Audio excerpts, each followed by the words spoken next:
आज थोड़ा समय बचा है तो आज हम लोग थोड़ा एक नया चैप्टर शुरू करने जा रहे हैं। तो हमारा बैंकिंग डन हो गया पूरा। अब हम लोग एक चैप्टर शुरू करने जा रहे हैं, शेयर एंड डिविडेंड, है ना। शेयर एंड डिविडेंड बहुत इजी चैप्टर है, थोड़ा थोड़ा इंट्रोडक्शन आज इसके बारे में दे रहे हैं। एक्चुअली में अगले दिन से हम लोग इस पे आगे चर्चा करेंगे। आज फॉर्मूला इसका दे देंगे और फिर उसके बाद में आगे बढ़ेंगे, ठीक है ना। तो शेयर एंड डिविडेंड क्या है पहले समझो। जैसे आप नाम सुनते हैं, बड़ी बड़ी कंपनियां हैं, ठीक है ना। हम चैप्टर जो शुरू करने जा रहे हैं उसका नाम है शेयर एंड डिविडेंड। तुम्हारे जितना काम की जरूरत की चीज है उतना ही बताएंगे, और एग्जाम में जब आप बड़े होंगे थोड़ा तो और कंपनी वंपनी के बारे में और डिटेल में समझेंगे, ठीक है। तो शेयर एंड डिविडेंड में क्या होती है समझो। कंपनी जो होती है, बड़ी बड़ी कंपनी होती है, उनके पास बहुत बड़े बड़े प्रोजेक्ट होते हैं। तो कंपनी बड़े बड़े प्रोजेक्ट होती है तो उनको बहुत पैसे की जरूरत होती है। तो वो पैसा पब्लिक से कैसे लेते हैं, अलग अलग तरीके से लेते हैं। तो कंपनी एक कूपन निकालती है जिसका नाम है शेयर। क्या नाम है? शेयर, ठीक है ना। और कूपन निकालती है, पब्लिक से कहती है जिनको जिनको जरूरत है वो मेरा कूपन खरीद लीजिए और हमको पैसा दीजिए। तो पब्लिक कहेगी भाई हम आपका कूपन क्यों खरीदें। तो कहता है कि आप जितने रुपए का कूपन खरीदेंगे तो उतना पैसा आप मेरे कंपनी में इन्वेस्ट कर देंगे। तो इन्वेस्ट अगर आप मेरे को कंपनी में कर देंगे पैसा, तो हम जब प्रॉफिट होगी तो आपको भी पैसा देंगे, ठीक है ना। तो कुछ लोग को मजा आ जाता है कि भाई ये रिलायंस कंपनी ये ऑफर दे रही है हमें कि हम आप मेरी कंपनी में पैसा इन्वेस्ट कर दो, इन्वेस्ट कर देते हैं।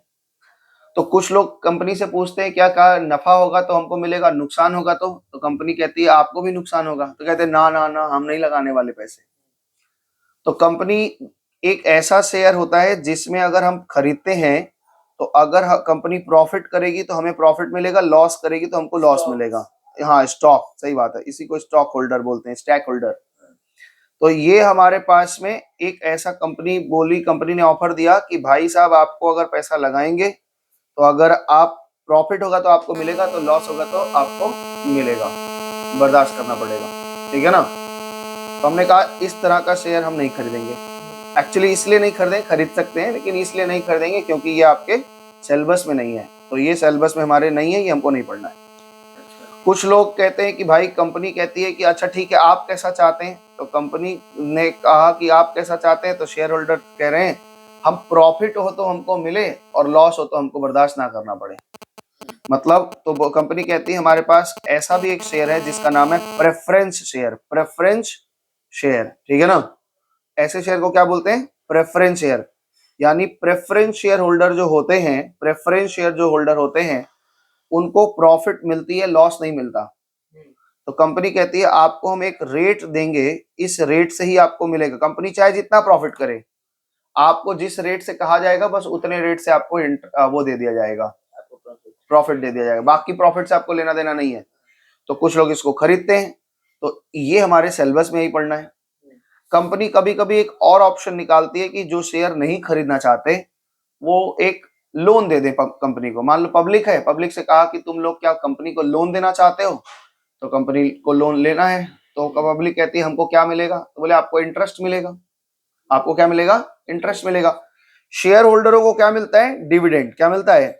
यानी profit. Dividend is equal to क्या होती है? Dividend is equal to profit. यहां भी डिविडेंड मिल सकता है, लेकिन यहाँ पे दोनों में अंतर क्या है? दोनों में अंतर है कि भाई इसमें अगर आपको लॉस होगा तो आपको बर्दाश्त करना पड़ेगा, लेकिन यहाँ लॉस होगा तो आपको बर्दाश्त नहीं करने की जरूरत है। तो जो शेयर होल्डर होते हैं उनको क्या मिलता है? डिविडेंड मिलता है, ठीक है ना। शेयर होल्डर जो होता है वो क्या होता है? डिविडेंड मिलता है। अच्छा, अभी ध्यान से सुनो। अगर कंपनी वो लोन लेती है तो एक सर्टिफिकेट देती है कि हमने इस व्यक्ति से इतने रुपए का लोन लिया। उस पे भी रेट लगता है, लेकिन वो क्या मिलता है यहाँ पे? हमें क्या मिलता है? इंटरेस्ट। क्या मिलता है? लेकिन मजे की बात है कि ये भी आपके सिलेबस में नहीं है। तो मतलब दो डब्बा आपके सिलेबस में नहीं है, केवल एक ही डब्बा आपके सिलेबस में है, प्रेफरेंस शेयर। कौन सा शेयर पढ़ना है हमें? Preference share. प्रेफरेंस क्यों कहा जा रहा है? प्रेफरेंस मतलब जब प्रॉफिट होगी तो पहले इन लोगों को प्रॉफिट दिया जाएगा, उसके बाद किसी को दिया जाता है। मतलब पहले ब्याज दे देंगे, इंटरेस्ट दे देंगे, उसके बाद जो प्रॉफिट बचा तो ये भी लोग शेयर खरीद रखे हैं, ये भी लोग शेयर खरीद रखे हैं, इनको भी प्रॉफिट मिलना चाहिए, इनको भी प्रॉफिट चाहिए। तो प्रेफरेंस इनको दिया जाता है, पहले इनको दिया जाता है। अगर कुछ बचेगा तो इन लोगों को दिया जाएगा, नहीं तो नहीं दिया जाएगा। ठीक है, समझ में आया? तो इसलिए ध्यान रखना है बात को। तो अब हमारे पास एक समझ में आ गया कि हमारे पास जो शेयर है वो कौन सा शेयर है, प्रेफरेंस। प्रेफरेंस शेयर की बात हम लोग करेंगे। बोलो ठीक, समझ में आया। प्रेफरेंस शेयर जब कंपनी बनाती है तो एक एक कूपन, जैसे मान लो ये एक शेयर है, ये एक शेयर है, हालांकि तुम्हारे चैप्टर से और बाहर के चैप्टर से अंतर है, लेकिन फिर भी हम तुम्हारे चैप्टर की तरह समझा रहे हैं, ठीक है। जब बड़े होंगे तो आपको ये सब और क्लियर होगा, बहुत सारी बातें इसमें कट जाएंगी, बहुत सारी बातें नहीं जुड़ेंगी। एक शेयर का दाम हमने रखा 100 रुपया, ठीक है। जब हम शेयर बनाए, है ना, आरओसी होती है, रजिस्ट्रार ऑफ कंपनीज, तो उसमें हम जाके अब बताते हैं कि भाई मेरा कूपन बना दीजिए, शेयर बना दीजिए। तो जो शेयर बनता है उसका जो वैल्यू होती है, ये जो 100 रुपया है, इसी को हम कहते हैं फेस वैल्यू। क्या बोलते हैं, यानी ये एक बार बनता है तो फिर कभी चेंज नहीं होता, कभी नहीं, कभी नहीं, ये 100 का 100 ही रहेगा। अगर कंपनी 100 रुपए का बना ले तो 100 रुपया रहेगा, 20 रुपए का बना ले तो 20 रुपया रहेगा, 50 का बना ले 50, यानी कूपन का दाम, एक एक कूपन का दाम। इसको फेस वैल्यू भी कहते हैं, इसको हम नॉमिनल वैल्यू भी कहते हैं। क्या बोलते हैं, नॉमिनल वैल्यू भी बोलते हैं, याद रहेगा। इसको हम लोग फेस वैल्यू या नॉमिनल वैल्यू कहते हैं कंपनी का।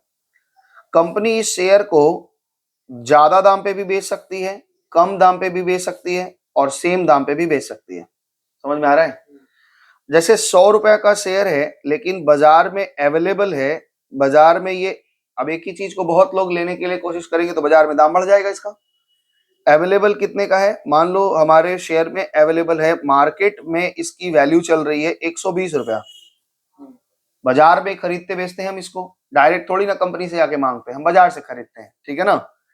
समझ में आया।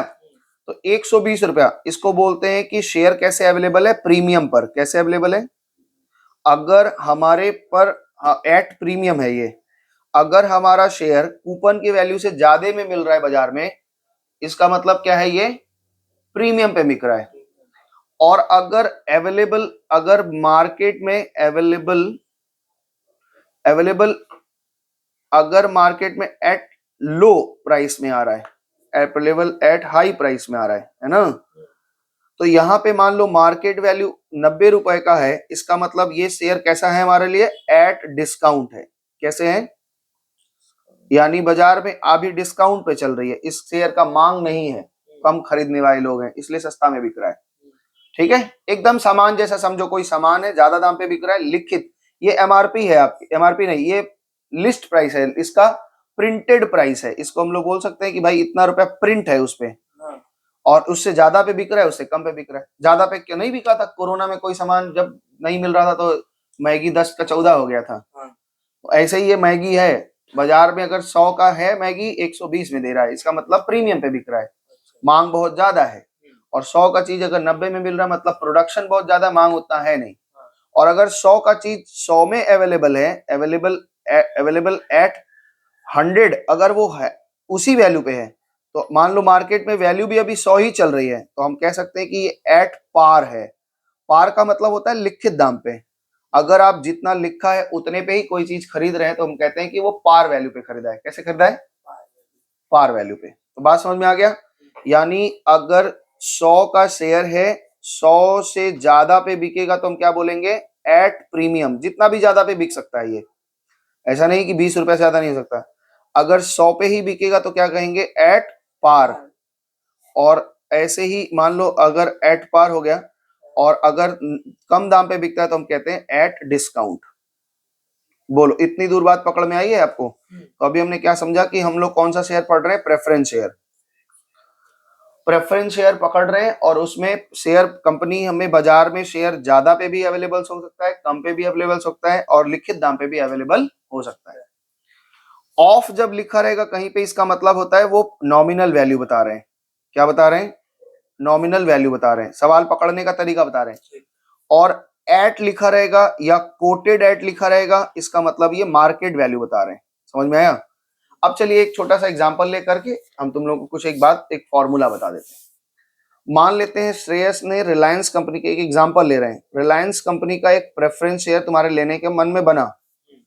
तो तुम्हारे मन में, तुम सबसे पहले गए तो सबसे पहले तुम पता करोगे कि भाई कंपनी में जो शेयर है उसकी फेस वैल्यू कितनी है। फेस वैल्यू कितना है, तो रिलायंस कंपनी के मालिक जो मुकेश अंबानी तुम्हारे मित्र हैं, वो क्या कह रहे हैं, 100 रुपए करके हमारा एक फेस वैल्यू है। तुमने तुरंत बाजार में जाके भाव पूछा कि मार्केट में इसकी वैल्यू कितनी है, तो मार्केट में मान लेते हैं वैल्यू 120 रुपए, ठीक है। तुमने तुरंत कंपनी से पूछा कंपनी क्या रेट देगी अगर हम इस शेयर को खरीद लें, तो ये कितना रेट देगी, कंपनी कितना रेट देगी, तो कंपनी कह रही है कि हम 12% आपको डिविडेंड दे देंगे। ये कंपनी का रेट है, कंपनी कह रही है हम 12% में आपको डिविडेंड का रेट दे देंगे, ठीक है। तो तुम्हारा बताओ कितना शेयर खरीदने को पड़ता है, कि तुमने नंबर ऑफ शेयर कितने लेना है, बताओ कितना शेयर खरीद ले तुम्हारे नाम से, नंबर ऑफ शेयर तुम बताओ। 80 शेयर ये कह रहे हैं कि सर मेरे नाम से 80 शेयर खरीद लीजिए। तो यहाँ पे सबसे पहला जो फॉर्मूला आता है दैट इज इन्वेस्टमेंट। आपने इस कंपनी में कितना पैसा इन्वेस्ट किया। तो इन्वेस्टमेंट आप जब शेयर खरीदने जाएंगे तो आपको 100 का मिलेगा कि 120 का, पहले ये बताइए। मार्केट में, हाँ मार्केट से ही लेना है और कहीं जा ही नहीं सकते आप। थोड़ी ना रिलायंस कंपनी के घर के नीचे जाके एंटीला हाउस के नीचे चिल्लाओगे मुकेश अंबानी हमको शेयर दे दो, ऐसा थोड़ी ना होगा, मार्केट से ही खरीदना पड़ता है। तो आप इसका फॉर्मूला होता है कि market value into number of share. ये आपका पहला फॉर्मूला बताया। क्या बताया, आपने कंपनी को कितने रुपए दिए उसको प्रोजेक्ट में लगाने के लिए, उसको कहते हैं इन्वेस्टमेंट। तो आपने कंपनी को कितना रुपया दिया, इन्वेस्टमेंट किया, दैट इज इन्वेस्टमेंट है।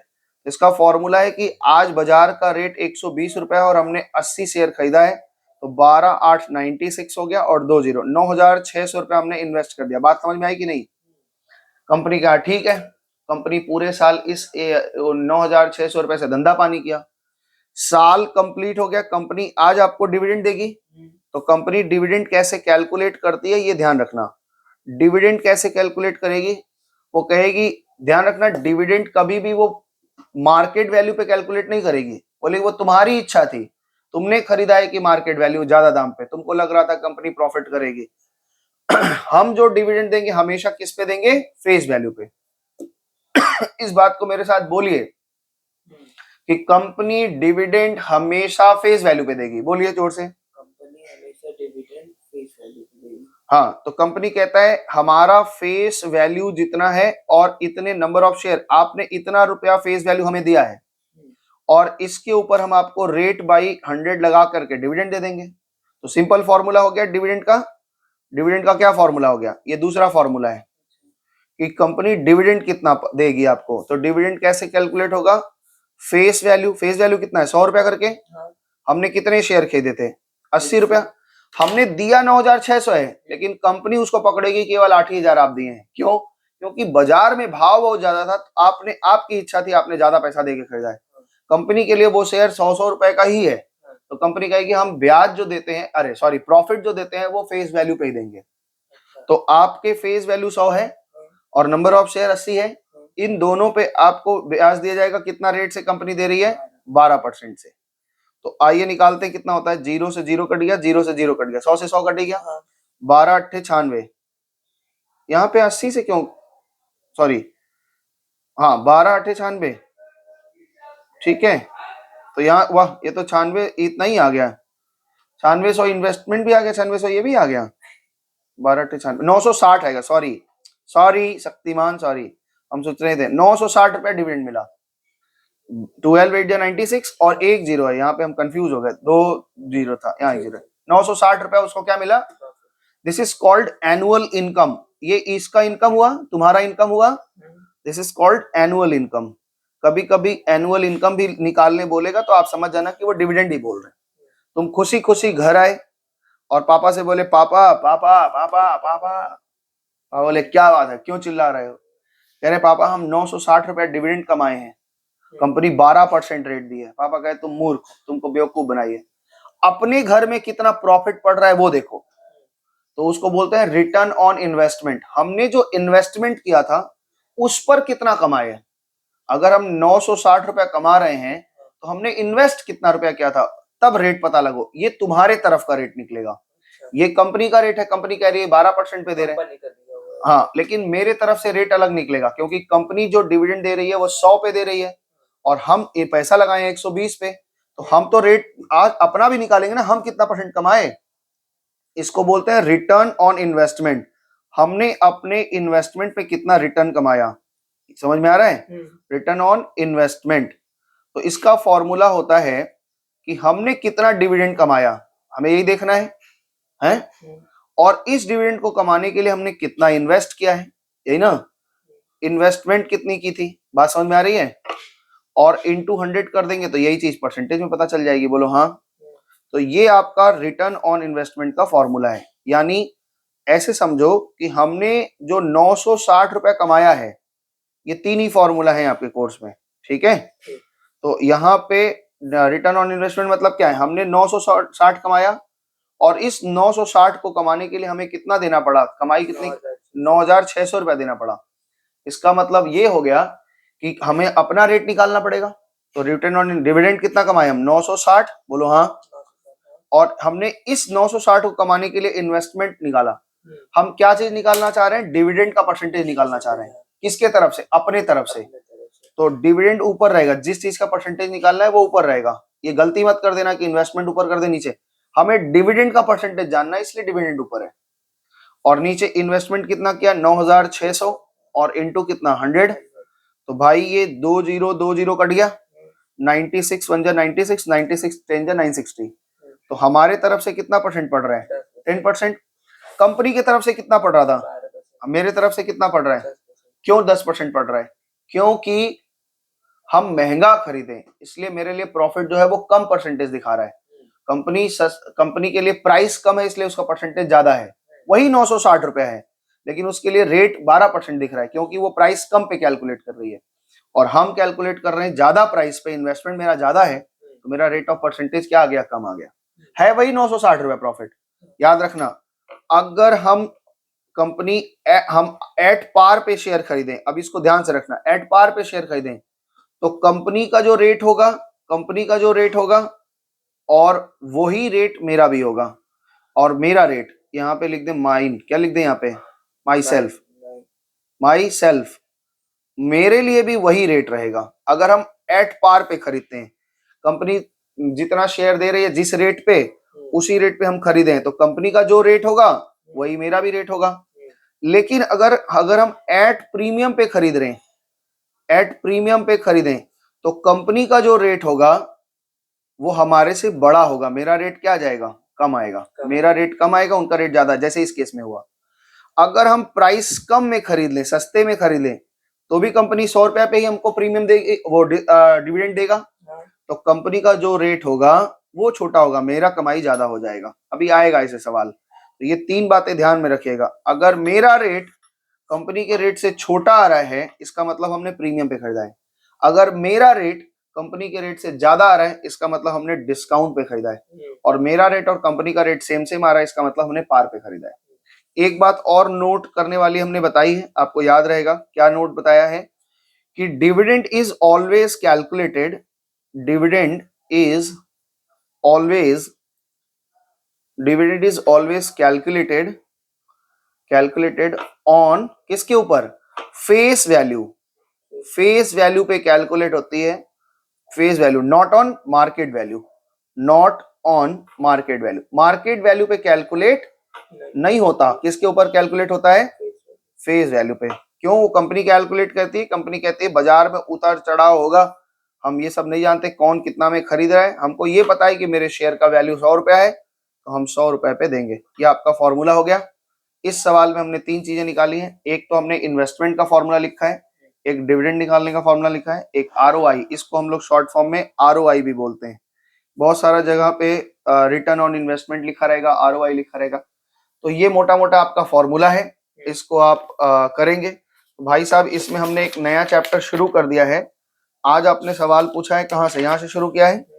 तो ये आज का होमवर्क है, page number 1, page number 2, page number 3 और पेज नंबर 4 और पेज नंबर 5 और पेज नंबर 6, है ना। तो भाई साहब 6 नंबर पेज तक हुआ है। आपको आज होमवर्क कुछ नहीं है, आपको शेयर का केवल फॉर्मूला लिखना है, याद करना है और बैंकिंग चैप्टर करना है। इतना ही रखते हैं आज के लिए, हाँ। फिर बहुत बहुत धन्यवाद, नमस्ते, बाय बाय।